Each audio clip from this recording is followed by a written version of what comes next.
Bendiciones a todos, hermanos. Estamos acá de vuelta con la palabra del Señor, listos para estudiar. Este, Me alegro de verlos. Ahora con las luces prendidas y todo, puedo verlos a ustedes. Podremos interactuar. Eh, Pastor Roger estuvo orando al principio antes de la alabanza, así que vamos a saltar directo al estudio.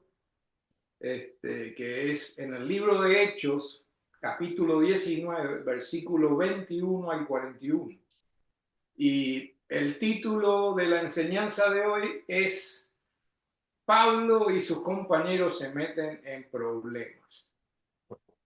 ¿Cuántos de ustedes no se han metido en líos por abrir la boca? Allá atrás hay una mano que dice, yo me metí en problemas. Allá hay otro. Muchas veces nosotros nos metemos en camisa de 11 varas, como dicen, tratando muchas veces de ser justicieros, de traer la justicia en nuestras propias manos. Hace muchos años yo trabajaba en Hialeah, en el hipódromo de caballos, y vinieron unos compañeros de trabajo a quejarse del jefe. Y me dijeron, oye, que el jefe es malo, que nos maltrata, que no nos paga, que personalmente no había tenido un problema con el jefe. Y decidí ir a enfrentar al supervisor y decirle, ¿no?, que estaba actuando mal. ¿Quién se metió en problemas? Yo me metí en problemas por ir a ser de justiciero, y menos mal que el hombre no me echó a la calle, porque me dijo, me agarró aparte y tuvo la paciencia de decirme, oh, ¿sabes qué? ¿Cómo te trato a ti? ¿Cómo tú te sientes trabajando conmigo? Yo, bien, yo no tengo queja. ¿Para qué te metes a defender causa ajena? No, bien te podía haber votado porque cada caso es diferente, tú no sabes nada de lo que ocurre atrás de las escenas, si estas personas trabajan, si estas personas no son vagas, y aprendí que muchas veces hay que ser sabio y guardar silencio. Pero en cuanto a lo espiritual, no podemos guardar silencio cuando algo está mal. Y ese era el caso de Pablo. Entonces vamos a leer, comenzar a leer en el Hechos capítulo 19, versículo 21. Dice, y acabadas estas cosas se propuso Pablo en espíritu partir a Jerusalén después de andada Macedonia y Acaya, diciendo, después que hubiera estado allí me será menester ver también a Roma. Y podemos ver el itinerario de Pablo. Primero Jerusalén, después Macedonia, después Acaya y por último a Roma. Y sucede que envía a dos de los que lo ayudaban a Macedonia, uno era Timoteo y otro era Erasto, pero él se quedó en Asia, se quedó en la ciudad de Efeso. Más adelante el versículo 19-28 confirma que él se queda en Efeso porque es mencionado que grande es Diana, la diosa de los efesios, ¿no? También hay diccionarios bíblicos, comentarios bíblicos del hermano Barnes, que dicen lo mismo. Jameson Fawcett Brown y John Gill nos confirma que Pablo manda a estos dos hermanos adelante y se queda en Efeso. Entonces la palabra nos dice ahí en Hechos 19-23 que hubo un pequeño alboroto en el camino. Y el pequeño alboroto es que había alguien que estaba causando un tumulto, y ese alguien era un platero llamado Demetrio, nos dice ahí en el versículo 24, el cual hacía plata, templecillos de Diana, daba a los artífices no poca ganancia. O sea que el hombre se dedicaba a hacer estatuillas y a hacer templados de la diosa Diana. Y él mismo dice que eso le traía mucha ganancia. Entonces, me imagino que este señor, Demetrio, debería ser parte del sindicato de todos los plateros, de todos los escultores o algo de eso, porque él se presenta dice ahí, reunidos con los oficiales de semejante oficio, dijo, varones, ¿sabe que este oficio tenemos ganancia? El tipo no fue vergonzoso ni nada, fue directo al punto. Dice, y veis y oís que este Pablo, no solamente en Efeso, sino a mucha gente de casi toda Asia, ha apartado con persuasión diciendo que no son dioses los que se hacen con las manos. Y vemos que este Demetrio era parte de esa industria, era una industria bien lucrativa, y se dirigió a los oficiales. Aparentemente las enseñanzas de Pablo hacían pensar a las personas y las personas dejaban de ser idólatras. Como leímos anteriormente en la enseñanza anterior, que muchas personas estaban en magia y en artes oscuros, y después que vieron el testimonio de los apóstoles, dejaron todas esas cosas para la gloria de Dios. Entonces las enseñanzas que traía Pablo presentaban un problema, porque le daba una gran pérdida en ventas. Entonces, está bien claro, ahí dice, y veis y oís que este Pablo, no solamente en Efeso, sino a mucha gente de casi toda área Asia, ha apartado con persecución, diciendo que no son dioses lo que se hacen con las manos. Demetrio sigue y va al grano. Entonces, expone el peligro para esa religión, para los practicantes, los devotos de la diosa Diana. En el versículo 27 vemos que dice lo siguiente. Y no solamente hay peligro de que este negocio se nos vuelva en reproche, sino también que el templo de la gran diosa Diana sea estimado en nada y comience a ser destruida su majestad, la cual honra a toda Asia y el mundo. Oíd estas cosas, llenáronse de ira y dieron alarido, dice que dieron alarido, diciendo, grande es Diana de los Efesos. Y la ciudad se llenó de confusión y unánimes se arrojaron al teatro y arrebatando a Gallo y a Aristarco, macedonios, compañeros de Pablo, los agarraron, nada más que porque andaban con Pablo. Y todo, ¿cuál era la motivación de estas personas? Un tumulto. ¿Cuál era su motivación? ¿Era algo espiritual? No. ¿Era que estaban ofendidos porque alguien le había tocado su diosa? No, era todo por una ambición desmedida. Un tumulto incentivado, no porque Pablo ofendió sus creencias, sino porque Pablo afectó el bolsillo. Pablo afectó su bolsillo. Y si leemos correctamente entre líneas, quizá pase desapercibida cuál era su motivación. ¿Por qué el discurso este de Demetrio? Al final se descubre su motivación con algo gracioso y dice lo siguiente. Lo acabamos de leer, pero se lo voy a repetir. No solamente hay peligro de que este negocio se nos vuelva en reproche, sino también que el templo de la gran diosa Diana sea estimado en nada y comience a ser destruida su majestad, la cual honra toda el Asia y el mundo. Y vamos al punto. ¿Quién era la diosa Diana? Era una diosa muy celebrada por los romanos, por los paganos, y era una de las deidades superiores de la mitología romana. Era considerada la diosa de la luna y la naturaleza, y se dice que tenía el poder de controlar los animales. Muchas veces era representada con una luna creciente. Póngase a pensar 2 segundos, ¿qué religión en el Medio Oriente es representada por una luna media creciente? Entonces nos va a poner a pensar un poco. Un arco en las manos y muchas veces representada con una cara triple, una burla a la Trinidad. También muchas ocasiones era representada con muchos senos que significaban una fuente de bendición. Era adorada en Egipto, en Atenas, en Cilicia, pero principalmente su ciudad era la ciudad de Efeso, que fue dedicada a esa diosa, ¿no? Ahora, me da risa, yo no sé si a usted le da risa también, qué clase de poder tenía esa diosa.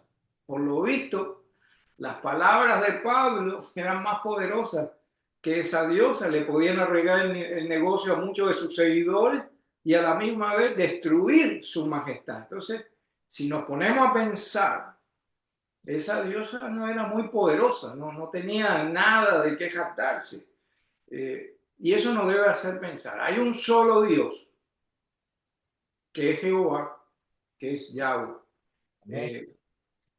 Demetrio sabía cómo alcanzar la multitud, sabía cómo llegar a ellos, porque el resultado de su discurso produjo un tumulto. ¿Cuántos de nosotros no sabemos, conocemos personas que son capaces de alcanzar una multitud? Muchas personas que conocen a dictadores como Fidel Castro han vivido eso y se dan cuenta que el hombre en su principio era bien carismático. Él alcanzaba a las multitudes con su oratoria. Vemos personas que han sufrido de dictaduras y que estos líderes maquiavélicos tenían su cierto encanto, alcanzaban a las masas, y las agitaban. Y vemos que Demetrio tenía ese don. Vemos que oídas estas cosas, dice la palabra, llenáronse de ira y dieron alarido diciendo, grande es Diana de los Efesios. Y la ciudad se llenó de confusión. Pero ¿quién prendió la mecha de esa bomba? ¿Quién prendió esa mecha? Con su oratoria. Demetrio. Y Demetrio consiguió lo que quería. La masa de personas esa, el grupo de personas ataca a los compañeros de Pablo. Y si Pablo hubiera estado ahí, lo hubieran reventado, le hubieran caído a palos. Pero lleve eso a los tiempos que estamos viviendo ahora. Nada ha cambiado. Nada ha cambiado. Hay muchas instituciones políticas, muchas instituciones religiosas que en realidad no son iglesias de Dios, que son negocios y también son antros de falsas doctrinas. Y cuando alguien les muestra esa verdad y le dice, oye, estás predicando falsa doctrina, oye, esto lo que tienes acá es un negocio, esto no es nada espiritual, toman represalias en contra de las personas que traen la verdad. ¿Por qué? Hay muchas personas allá afuera que están prisioneras de esas instituciones, ya sean instituciones políticas, ya sean instituciones religiosas, que su única motivación es que el dinero. Esa es la única motivación que vemos ahí. ¿Por qué ciertas personas no les gustan la verdad? ¿Alguien me puede decir por qué no quieren escuchar la verdad? ¿Alguien por ahí? No hay voluntario. Roger, ahí atrás en la esquina, ¿por qué la gente no le gusta que le digan sus verdades?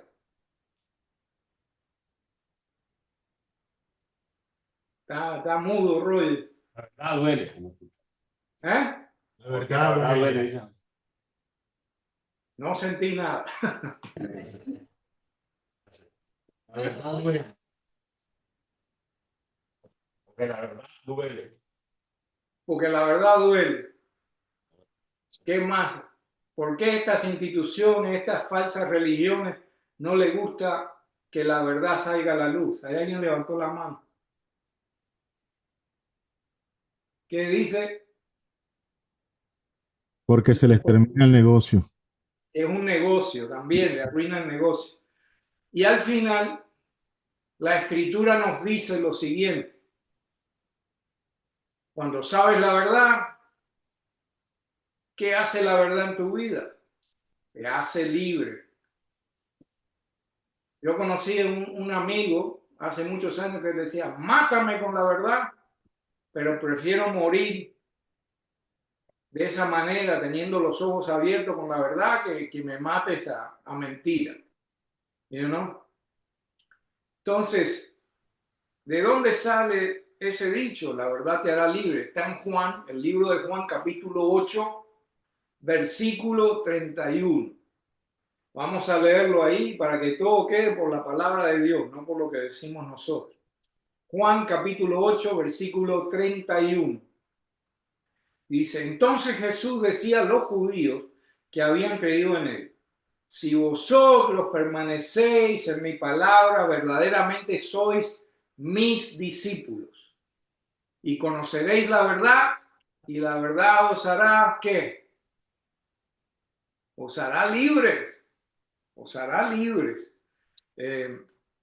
El Salmo, también en el Antiguo Testamento, el Salmo 119, 45 nos dice, y andaré en libertad porque busco tus preceptos.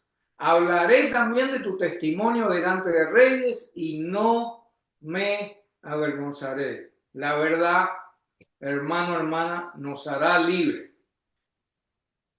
¿Dónde encontramos la verdad? ¿Dónde podemos buscar? ¿Dónde podemos escudriñar y encontrar lo que es la verdad? En esa Biblia que usted tiene en su falda ahí, o quizá la tenga en la mesita de noche cogiendo polvo, porque es más fácil mirar la pantalla ahí, hermano. Hay que meterse en la palabra, quitarle el polvo y buscar lo que es la verdad ahí. Esa es la única fuente digna de confianza en la cual podemos encontrar consejos, en la cual podemos encontrar todo lo que necesitamos. La infalible palabra de Dios. Vamos a tomar otro ejemplo como la idolatría. Se le arruinó el negocio a Demetrio porque ya la gente no estaba comprando tantas estatuillas. ¿Qué nos dice la palabra de Dios acerca de la idolatría? En primer lugar, es algo que Dios aborrece, es uno de los mandamientos. Lo vamos a leer ahí en Éxodo capítulo 20, versículo 2. Dice, yo soy el Señor tu Dios que te saqué de la tierra de Egipto, de la casa de servidumbre.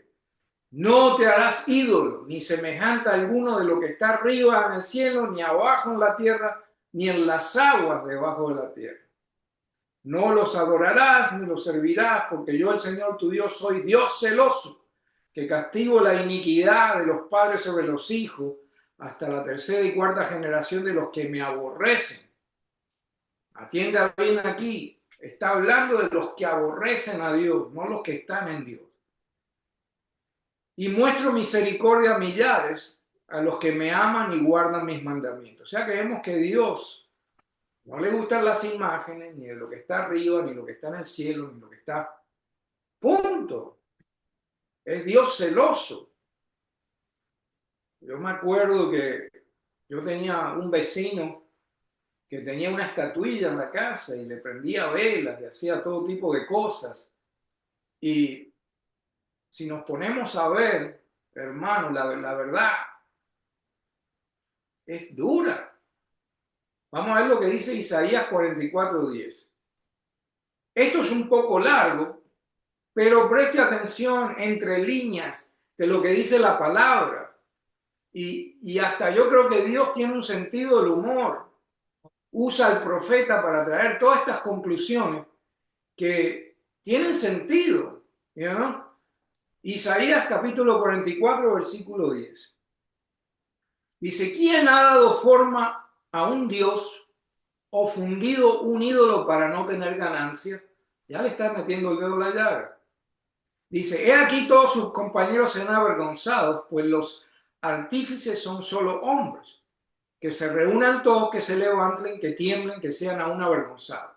Y miren lo que dice, el herrero hace un instrumento cortante, lo trabaja sobre las brasas, lo forma con martillo y lo forja con su brazo fuerte.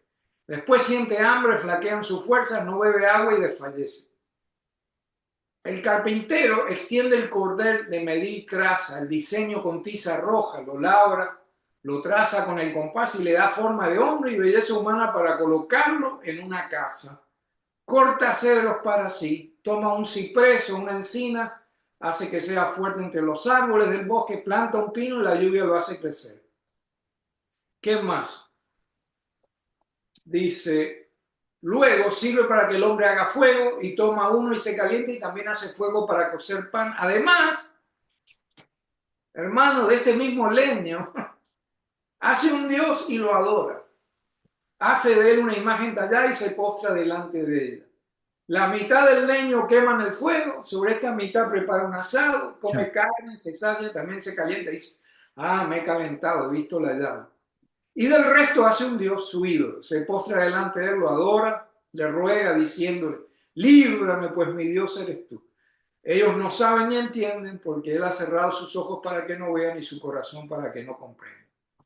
Ninguno reflexiona, no tienen conocimiento ni inteligencia para decir, he quemado la mitad en el fuego, también he cocido pan sobre sus brasas, he asado carne y la he comido, el resto haré una abominación. Me postraré ante un pedazo de madera. Se alimentan las cenizas, el corazón engañado, extraviado. Así mismo no se puede librar ni decir, no es mentira lo que tengo a mi diestra. ¡Wow! El mismo hombre que es vulnerable hace su propio ídolo, su propio dios de la madera que usa para cocinar. Y eso tiene sentido. Eso tiene sentido, hermano. Los ídolos de las naciones, dice Salmo 135, 15. Dice, son de plata y oro, obra de manos de hombres. Tienen boca y no hablan, tienen ojo y no ven, tienen oído y no oyen, tampoco hay aliento en su boca. Los que los hacen serán semejantes a ellos, si todos los que en ellos confían. Entonces, nos damos cuenta que la Escritura nos dice la verdad, nos expone la verdad de estos ídolos, de estas imágenes, de esta estatuilla. Jeremías 10:3 nos dice también, porque las costumbres de los pueblos son vanidad, pues un leño del bosque es cortado y lo trabajan las manos de un artífice con la suela, con plata y oro los adornas, con clavo y martillo lo aseguran para que no se mueva, como los espantapájaros, dice ahí Jeremías, de un pepinar. Sus ídolos no hablan, tienen que ser transportados. Hasta el día de hoy vemos procesiones de personas transportando los ídolos. Porque no andan, no le tengáis miedo, porque no pueden hacer ningún mal ni tampoco hacen bien alguno. Pero no hay nadie como tú, oh Señor, grande eres tú, grande es tu nombre en poder. Hermano, hermana, le doy un testimonio pequeño. El Señor me liberó de muchas cosas y una de esas era la idolatría. Por un periodo participé de la religión de santería. Muchas veces me encontré comprando estatuas en las botánicas, hermanos, hermanas. No solo eso, yo mismo tenía que rellenarlas porque estas son unas estatuas que vienen, depende de la Virgen que usted esté adorando, la santería que representa a la caridad del cobre, que representa a Ochun, que representa, cada virgen representa un dios pagano de los africanos. Entonces usted compraba la estatuilla y era algo hecho de porcelana y cuando lo daba vuelta estaba hueco y uno tenía que rellenarlas de lo que se llama en esa religión el fundamento. Y eran ciertos objetos que usted tenía que poner ahí adentro para que le diera poder a ese ídolo, a esa estatua. Entonces usted iba al santero, iba al espiritista y el espiritista le decía, tienes que ponerle un poquito de oro, un poquito de monedas, un poquito de plata, tal hierba, tal piedrita, todo, y después uno lo sellaba eso con yeso. Entonces, imagínense cómo uno se siente después de haber estado en idolatría y leer los versículos que acabamos de leer, que estos ídolos no se pueden ni caminar, hay que llevarlos de un lado para otro, son ciegos, tienen piernas, no corren. Yo me estaba parando adelante de un objeto de porcelana que además era hueco y yo mismo tenía que rellenarlo y no resolvía nada. Llegó un punto de mi vida donde todo se derrumbó, hermano, hermana. Todo se derrumbó en mi vida. Perdí el trabajo, me explotó el motor del carro y en medio de esa tragedia vinieron a mi mente las palabras de un vecino que era creyente. Cuando yo tenía 9 años, él me dijo lo siguiente: Acuérdate siempre de esto, nene. Dios es un Dios celoso, no quiere que te arrodilles adelante de otros dioses. Wow. Y yo en mi ignorancia le dije a Dios, si tú eres ese Dios verdadero, me sacas de este apuro y no vuelvo a idolatría. Sácame del aprieto en el que estoy. Y en cuestión de horas, hermano, cuando destruí todos los ídolos que tenía, todas las estatuillas le di con una mandarria y las puse en bolsa de basura y las tiré al río. En cuestión de horas se me restauró el trabajo que había perdido. No me echaron a la calle. En pocos días alguien me facilitó un carro que hasta me dijo que yo lo podía pagar en cuotas. O sea que Dios hizo un milagro. Y ese fue el comienzo. Porque más adelante yo acepto a Jesucristo como mi Señor y Salvador. Pero cuán grande es Dios. Dios es el Dios de verdadero. Mientras yo estaba a punto de ser botado en la calle, ninguno de esos ídolos me resolvió nada. Yo fui al santero y le dije, oye, padrino, le doy de todo a estos ídolos. Le doy comida, le doy poquito de ron, todo lo que yo tengo ellos tienen. Y ahora estoy casi con un pie en la calle. Y el hombre me dijo, son pruebas que tienes que pasar. No, yo no quiero pasar esas pruebas. Si yo voy a la calle, toda esta gente viene conmigo, ¿no? Y ahí rompí todo. Entonces, ¿qué prueba eso? Que la palabra de Dios nunca viene vacía. La palabra de Dios nunca viene vacía. Ese verso que me decía este hombre cuando yo tenía 9 años, Dios es un Dios celoso, no quiere que te arrodilles ante otros ídolos, ante otros dioses. ¿Y dónde está eso? Isaías 55:11 nos dice, así será mi palabra que sale de mi boca, no volverá a mí vacía sin haber realizado lo que deseo, logrado el propósito por cual la envío. O sea que no menosprecie la palabra de Dios. La palabra de Dios lo va a hacer libre en cuanto a estas cosas. Entonces nos damos cuenta que eso es lo que estaba sucediendo acá. Pablo estaba predicando la palabra, Pablo estaba predicando a Cristo. Personas estaban viniendo a los pies de Cristo y estaban siendo liberadas de las obras de la magia, de la idolatría, de todas estas cosas. Y la voz se había esparcido por toda Asia. Y estaba Pablo con la verdad que liberando personas y arruinándole el negocio a todos estos idólatras. Entonces, vamos a continuar leyendo en Hechos capítulo 19, versículo 30. Dice, y queriendo Pablo salir al pueblo, dice, los discípulos no le dejaron. También algunos de los principales de Asia, que eran sus amigos, enviaron a él rogando que no se presentase en el teatro. Y otros gritaban otra cosa, porque la concurrencia estaba confusa y lo más no sabían en qué se habían juntado. Y sacaron de la multitud a Alejandro, empujándolos los judíos. Entonces Alejandro, pedido silencio con la mano, quería dar razón al pueblo. O sea que este Alejandro, que era parte de los compañeros de Pablo, se pone de acuerdo con todas estas personas, con todas estas masas, con toda esta multitud que lo que querían era acabar con Pablo y sus compañeros. ¿Quién era Alejandro? Aparentemente era un judío que iba para donde lo llevaba el viento. Porque vemos que quería darle la razón a estas personas.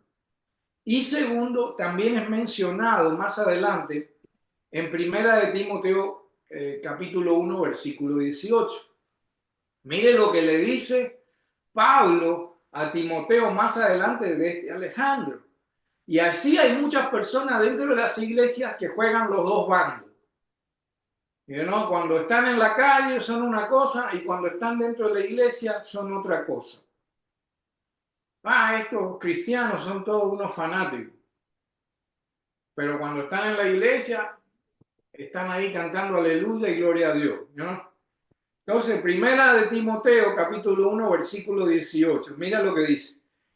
Esta comisión te confío, hijo Timoteo, conforme a las profecías que antes se hicieron en cuanto a ti, a fin de que por ellas pelees la buena batalla, guardando la fe, una buena conciencia. Algunos han rechazado y naufragaron en lo que toca a la fe, entre los cuales están Himeneo y Alejandro, a quienes he entregado a Satanás para que aprendan a no blasfemar. Wow, son palabras duras, ¿no? El apóstol Pablo los entrega a Satanás para que no blasfemen. ¿Qué clase de tipo eran estos?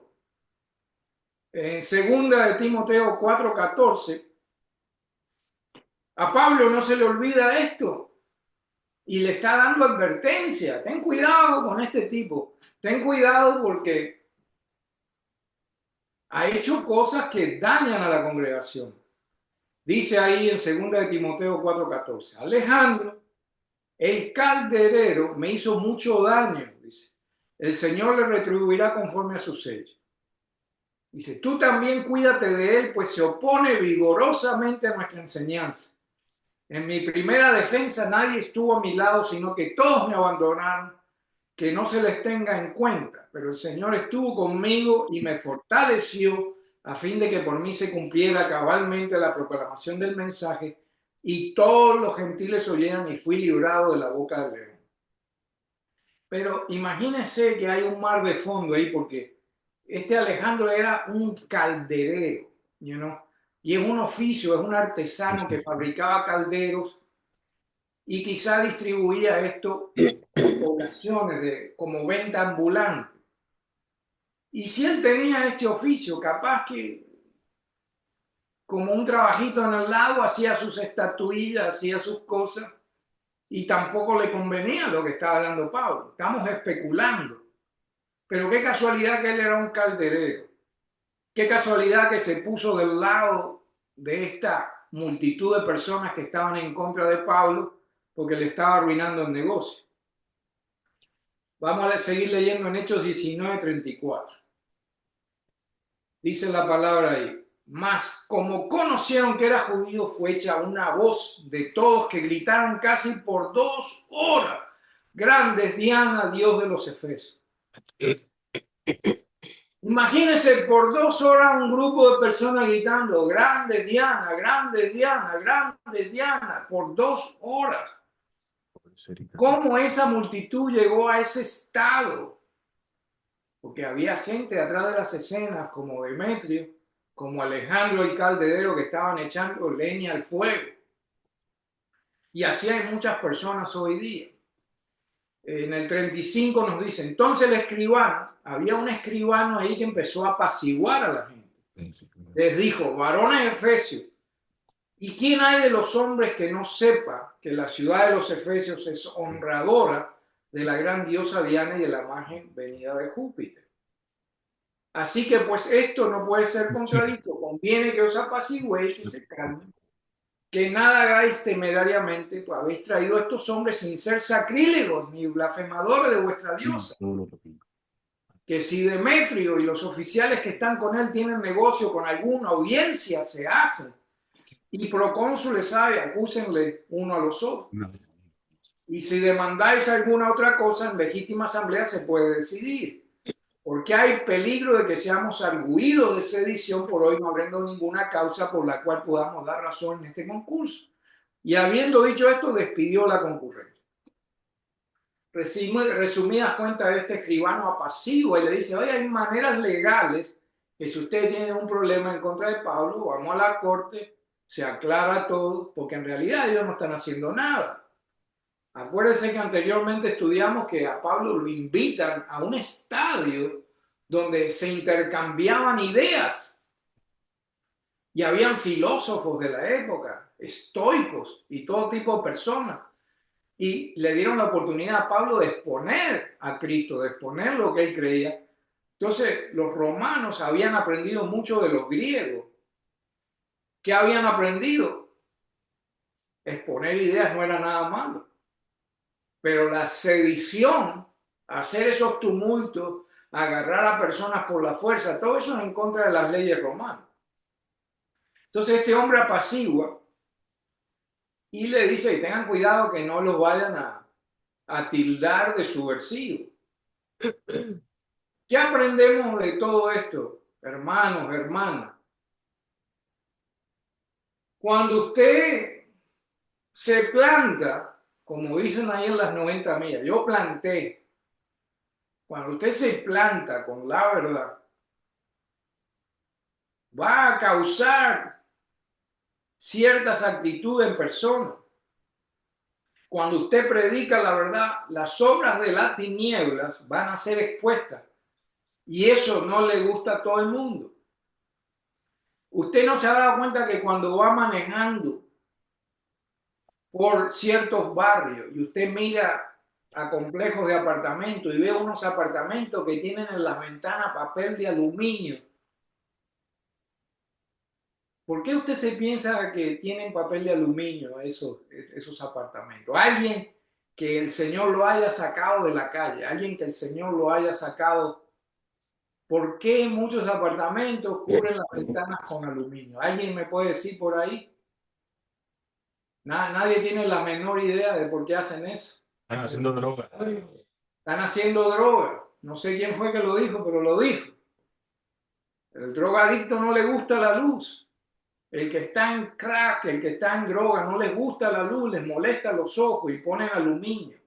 Mentira que eso es para evitar que la luz, para bajar el bill de la electricidad. No, no, no. Cuando usted ve aluminio en un apartamento, olvídese que están haciendo algo malo, que quiere que no, la luz no entre, que se vea lo que están haciendo, porque hoy día el precio de una cortinita es súper barato. Usted va a la tienda del dólar y compra unas cortinitas ahí por 1.25. Entonces, cuando usted trae la verdad, cuando usted trae la luz, a mucha gente le molesta. Eso le molesta. No le gusta a todo el mundo. Le puede dañar el negocio a alguien, el estilo de vida. ¿Por qué usted cree que los fariseos y los escribas siempre estaban persiguiendo a Jesús? Porque no les convenía que el Mesías haya llegado porque se le terminó el negocio. Póngase a pensar, hermano, hermana. Los ministerios que hay son para edificación de ustedes, son para servicio de ustedes, no es de la otra manera. Si hay maestros, si hay pastores, si hay apóstoles, si hay profetas, si hay evangelistas, ¿por qué usted se piensa que están esos ministerios? ¿Para que nosotros los sirvamos a ellos? ¿Qué es lo que usted cree, hermano? ¿Para eso están esos ministerios? No, es al revés. Esos ministerios están para servir al cuerpo de Cristo, para edificar el cuerpo de Cristo. Las cosas están al revés. Y por eso, en aquella época los fariseos se enojaban, porque una vez que el Mesías llega, una vez que el Hijo de Dios llega, ¿qué papel? ¿Qué papel pintaban ellos? ¿Qué papel pintaba el sumo sacerdote que cogía las peticiones del pueblo y las llevaba al lugar santísimo? Ese era el trabajo del sumo sacerdote. Cuando llega Cristo, nosotros no necesitamos más ese sumo sacerdote. Tenemos al Mesías, tenemos al Hijo de Dios. Él es el camino, la verdad y la vida. Nadie va al Padre si no es por Él. Se quedaron sin trabajo. Como hoy día hay muchas personas que si su propósito y su motivación no es el servirlos a ustedes, ¿para qué están? Están pintados. Si esos fariseos y esos escribas, esos líderes religiosos hubieran tenido celo de las cosas de Dios, la Escritura daba testimonios a grito que Jesús era el Mesías. Hubieran aceptado la realidad, pero no lo hicieron. ¿Por qué? Porque les importaba más su posición, su trabajito, que la verdad. Entonces vamos a eliminar este problema. Porque si aceptamos que Él es el Mesías, nosotros estamos aquí pintados, no hace falta La palabra nos dice en Primera de Timoteo capítulo 2 versículo 5, porque hay un solo Dios y también un solo mediador entre Dios y los hombres, Cristo Jesús hombre, quien se dio a sí mismo en rescate por todos, testimonio dado a su debido tiempo. Vemos qué sucede cuando Jesús muere. Vemos qué sucede cuando Jesús muere. Jesús, dice en Mateo 27:50, dice, Jesús clamando otra vez a gran voz exhaló el espíritu. Y he aquí el velo del templo se rasgó en dos, de arriba abajo, y la tierra tembló y las rocas se partieron. Los sepulcros se abrieron, los cuerpos de muchos santos que habían dormido resucitaron. Saliendo de los sepulcros después de la resurrección de Jesús, entraron en la santa ciudad y se aparecieron a muchos. El centurión y los que estaban con él custodiando a Jesús, cuando vieron el terremoto y las cosas que sucedían, se asustaron mucho y dijeron, en verdad, este era el Hijo de Dios. Entonces vemos qué sucede, se rasgó el velo era como de 6 metros de ancho, era una cortina que nadie podía pasar, solo el sumo sacerdote. ¿Y qué sucede? Cuando Jesús muere, eso se rasga y ya cualquiera tenía acceso al lugar santísimo a través de Jesús. No era necesario más ningún sacerdote humano. Hebreos 10:19 nos dice eso. Hermanos, puesto que tenemos confianza para entrar al lugar santísimo por la sangre de Jesús, por un camino nuevo y vivo que inauguró para nosotros por medio del velo. Y puesto que tenemos un gran sacerdote sobre la casa de Dios, acerquémonos con corazón sincero, en plena certidumbre de fe, teniendo nuestro corazón purificado de mala conciencia. Si en realidad se predicara a Jesucristo hoy día, hermano, hermana, muchos pastores, rabinos y curas, obispos, etcétera, se quedarán sin trabajo. Porque en vez de ser siervos de Dios, han usurpado la posición de Dios, se han hecho. Hay personas que son inalcanzables. Usted no puede venir a su pastor si no tiene una entrevista. Solo ellos pueden sanar, solo ellos pueden bautizar, solo ellos pueden aconsejar. Si las personas supieran en realidad quién es Cristo, Cristo rompe las cadenas, Cristo nos hace libres, su verdad nos hace libres. Mucha gente se quedaría sin trabajo. Él es el único mediador entre el Dios y los hombres. No hay más nada. Por eso cuando Pablo traía esa verdad, Cristo es el camino, la verdad y la vida. Cristo te va a hacer libre. Cuando Cristo exponía el Evangelio, Cristo murió y resucitó, pagó por tus pecados, y mucha gente soltaba toda esta idolatría, mucha gente soltaba todo el oscurantismo. Eso no le caía bien a muchos. La verdad los hacía libres. Vemos que Jesús fue humilde y por eso mismo Dios lo exalta, le da un nombre por sobre todo nombre. ¿No? Eso está en Filipenses capítulo 2:9. Se humilló a sí mismo, dice, haciéndose obediente hasta la muerte y muerte en la cruz. Por lo cual Dios también lo exaltó hasta lo sumo y le confirió el nombre que es sobre todo nombre. Para que al nombre de Jesús se doble toda rodilla de los que están en el cielo, en la tierra y debajo de la tierra. Y toda lengua confiese que Jesucristo es Señor para la gloria de Dios. Somos llamados nosotros a ser luz en las tinieblas, a proclamar el Evangelio. Y esa luz del Evangelio va a hacer a muchas personas que están en tinieblas, las va a hacer libres. Lo mismo que estaba haciendo Pablo y sus compañeros. ¿Dónde está que nosotros somos luz en la tiniebla? Nosotros somos la sal de la tierra. Vamos a leerlo ahí en Mateo 5:13.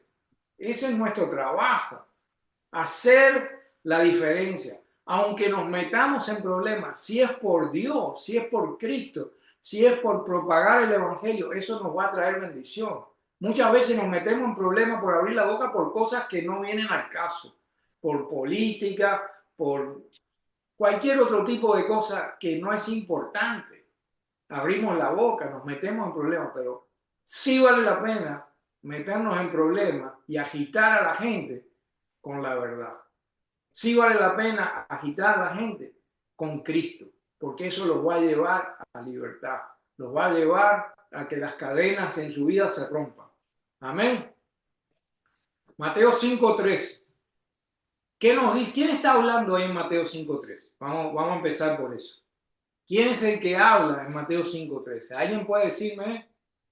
Están mudos todos. Nadie sabe quién es el que está hablando ahí en Mateo 5:3. Jesús. Qué bueno que el pastor Poli está atento ahí. Es Jesús. ¿Y qué dice? Vosotros. Yo lo apunto a ustedes porque eso no es para mí. ¿Es para mí o es para ustedes?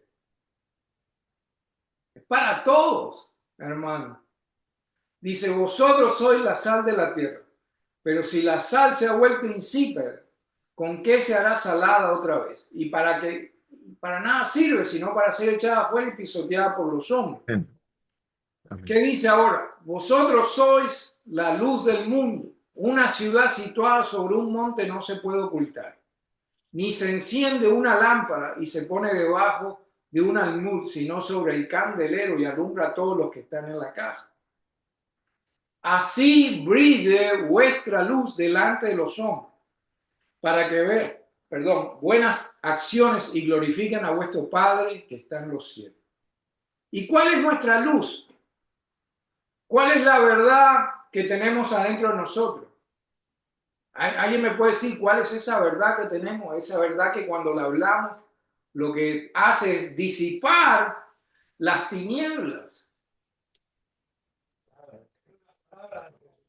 ¿Qué? La verdad es Cristo. La verdad que sabemos que Él vino, murió, fue crucificado por nuestros pecados y resucitó al tercer día y por eso somos libres, todos aquellos que creemos en Él. Esa es esa verdad que mora en nosotros y que puede ser luz para el perdido. ¿Qué es lo que dice? 5:13, Efesios 5:13. Pero todas las cosas se hacen visibles cuando son expuestas por la luz, pues todo lo que se hace visible es luz. Por esta razón dice, despierta tú que duermes y levántate de entre los muertos y te alumbrará Cristo.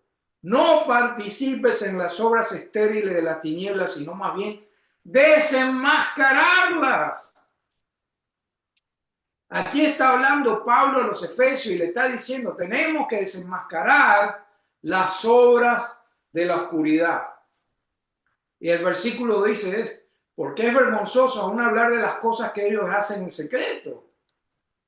Pero todas las cosas se hacen visibles cuando son expuestas por la luz, pues todo lo que se hace visible es luz. Por esta razón dice, despierta tú que duermes y levántate entre los muertos, te alumbrará Cristo. Cuando ustedes estaban en el mundo, ¿quién le gustaba ir a la discoteca a darse su bailecito? Mira, que no, yo nací en la iglesia. Mira, Jorgito, el único honesto ahí que levanta la mano. Allá está otra, allá atrás, creo que es Raquel y Roy. Porque no, los demás nacieron en la iglesia, su mamá vino y los parió adentro de la iglesia, no tuvieron contaminación en el mundo. Se criaron dentro de la iglesia, no salieron hasta que tenían como 40 años, no vieron nada de eso. Entonces, el que fue a las discotecas, que fue a darse su baile por ahí, eso eran tinieblas, eran penumbras. Había un bolero que decía, y todo a media luz. Y usted entraba a la discoteca, una oscuridad, la música, las luces psicodélicas, y usted creía, hermano, hermana, los que son honestos, había hombres que encontraban una muchacha ahí para bailar y en la oscuridad era la cosa más bella del mundo. Y muchas hermanas encontraban a un varón ahí y decían, oye, este baila bien. Y se creían que era la cosa mejor parecida. Pero ¿qué sucedía cuando terminaba el baile? ¿Qué hacía el que estaba corriendo? Prendía la luz, ¿no? Y cuando prendía la luz, usted miraba lo que tenía al lado y usted saltaba. y decía, ay, Dios mío, ¿qué es esto? La luz exponía, revelaba lo que usted tenía al lado y usted salía corriendo, perdón, tengo que ir al baño un momento y desaparecía, porque la luz revelaba lo que usted había conquistado. Lleve eso a lo espiritual. Lleve eso a lo espiritual. Le voy a poner otro ejemplo menos gráfico, porque hay gente que se espanta.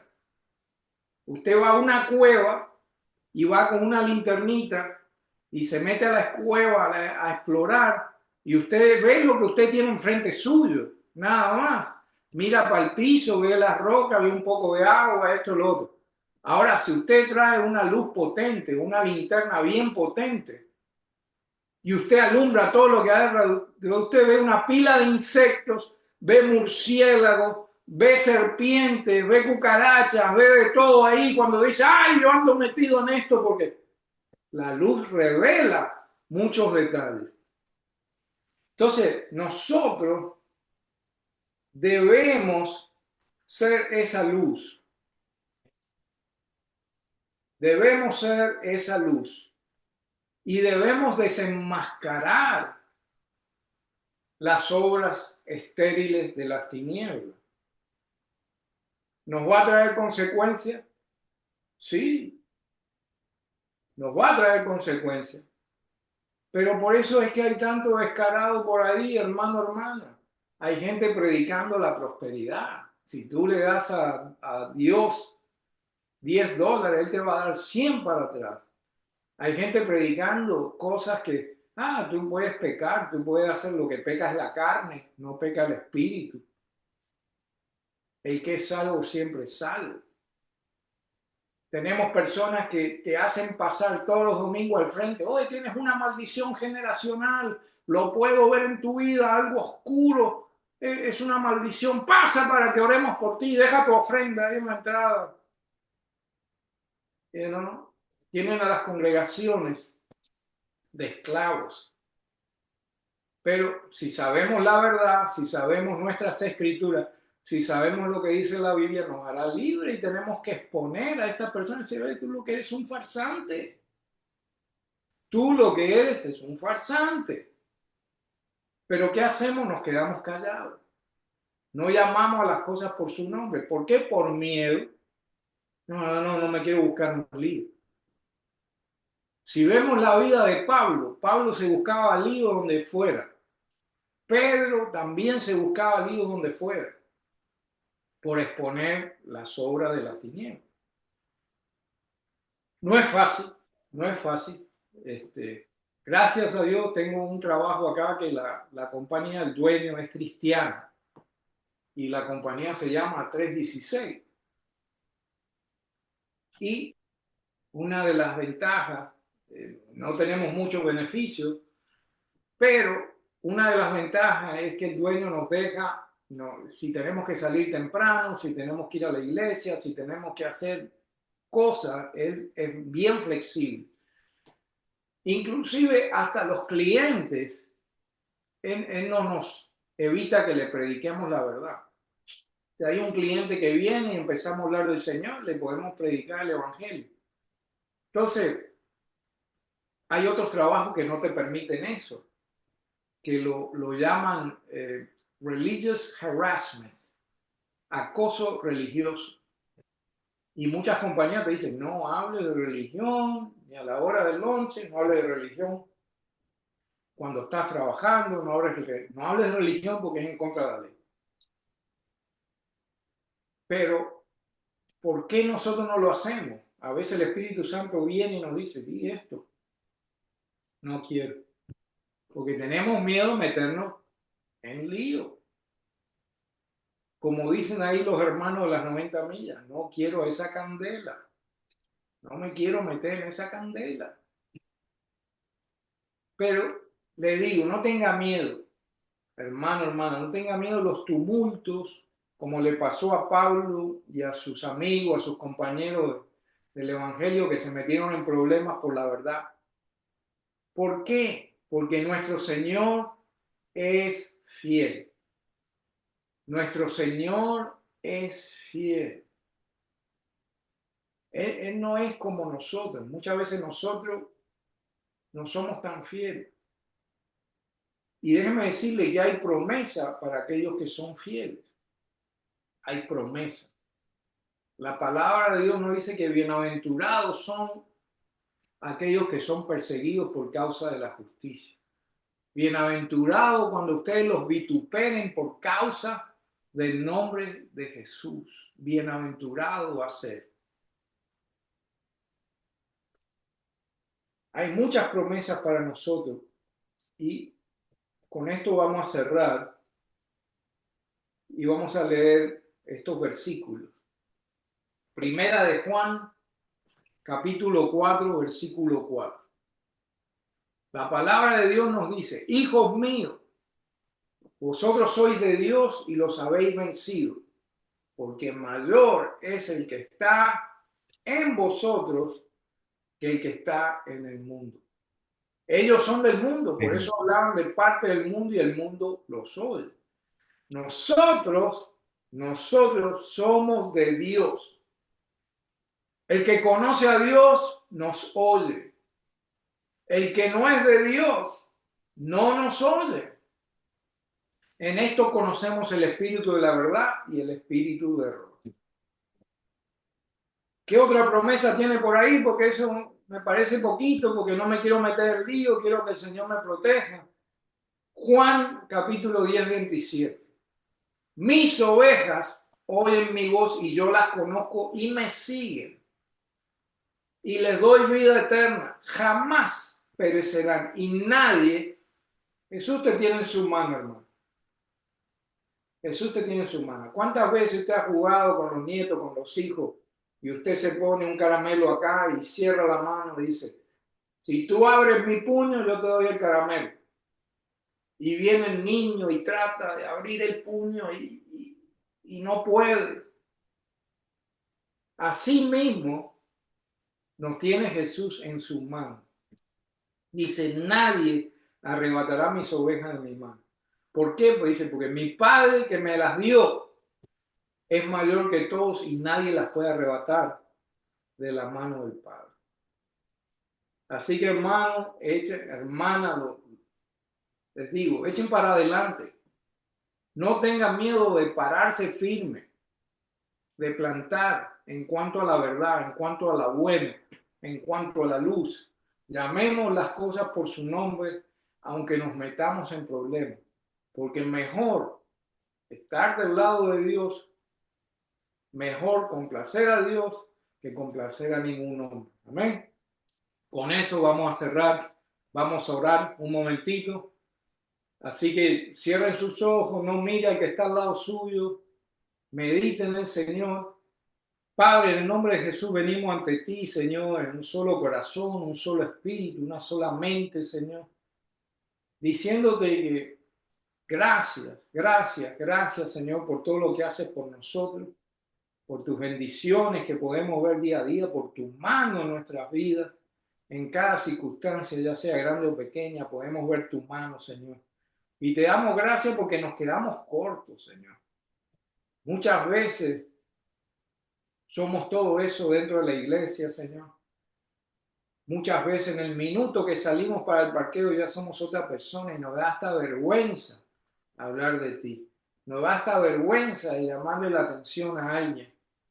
Señor, ayúdanos a ser fieles como tú eres fiel, Señor. Ayúdanos a ser como el apóstol Pablo, Señor, que a pesar de todo vemos su fidelidad, que a él no le importaba meterse en problemas, a él no le importaba la tortura, no le importaba los golpes. Lo que le importaba a él era proclamar el evangelio y defender la fe y, como leímos, desenmascarar las obras de las tinieblas. Ayúdanos a ser fieles a ti, Padre, en esta sociedad caída, Señor, donde todo está en contra del creyente. Pero sabemos que mayor es el que está en nosotros que el que está en el mundo. Te damos gracias, Señor. Te pido bendición sobre tu gente, te pido bendición sobre tu congregación, Señor. Bendícelo, Señor, prospéralo, Señor. Pon vallado, pon protección sobre su mente, alma y cuerpo, Padre. Y llévalos a toda verdad, Señor. Que tu Espíritu Santo los lleve a toda verdad. En el nombre poderoso de Jesús te pedimos estas cosas, Señor. Amén y amén. Que Dios me los bendiga, hermanos. Nos vemos la próxima. Saludos a todos. Gusto de verlos. Que el Señor me los bendiga.